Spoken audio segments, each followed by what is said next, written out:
After a 3-week delay, New York State lawmakers finally passed the state's budget for the fiscal year over the weekend. NBC5's Benny Nazai joins us now live from our Plattsburgh studio with lawmakers' reactions to this. Hey, Benny.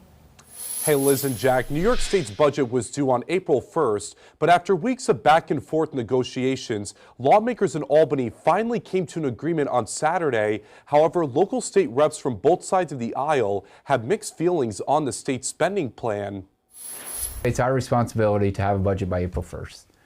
We need to continue to strive for that and do that. New Yorkers are relying on us to pass on April 1st, and we should be passing it on April 1st. After weeks of delays, New York State's budget for the 2025 fiscal year has finally passed. The $237 billion spending agreement includes a $36 billion investment in total school aid for next school year. The governor's office says it is the largest level of school funding in state history and that every New York student deserves a high-quality education. The spending plan includes a $2.4 billion investment to fund housing and other services to migrants in New York City and policies that allow local law enforcement to easily shut down unlicensed cannabis shops. But as migration continues to be an ongoing issue all across New York State, North Country Assembly members Matt Simpson and Billy Jones have worries about the spending. Whether it's the southern border, the northern border, or another state, we don't have a handle on this. And we haven't put any protections in place to monitor and control how many people are actually coming here. I don't think it should be on the backs of New York State taxpayers. This is a federal issue. But going along with that, I do realize they need the assistance, but we need accountability for that funding. The budget also includes expediting the closure of up to 5 state prisons. Earlier this year, Governor Hochul proposed a 90-day notice before making any decision on closing a facility as part of the budget. The union that represents corrections workers say they are still waiting to hear from the state about specifics of the plan, as no facilities have been named yet.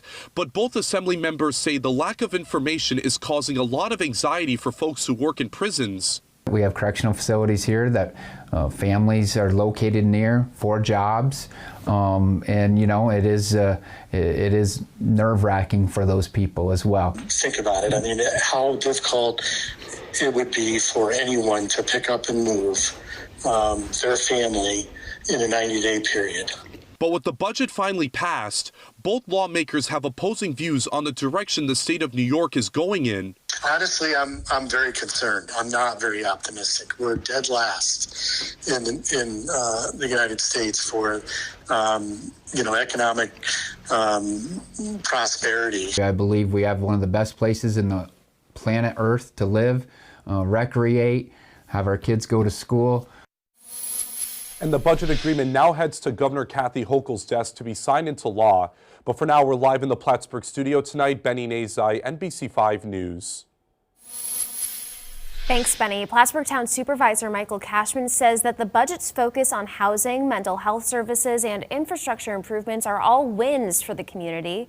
In a statement, Cashman says Plattsburgh plans to capitalize on the opportunities that are laid out in the budget. But he says although it aligns with key priorities, there is still room for improvement and the work will continue. The Adirondack Council is excited about the budget, saying it restores its full funding for scientific research and clean water projects.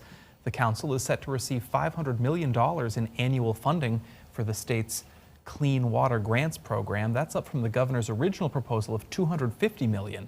They say Adirondack waterways are important to the entire state, so additional money would bring relief to Adirondack communities struggling to afford multi-million-dollar water and wastewater treatment plants.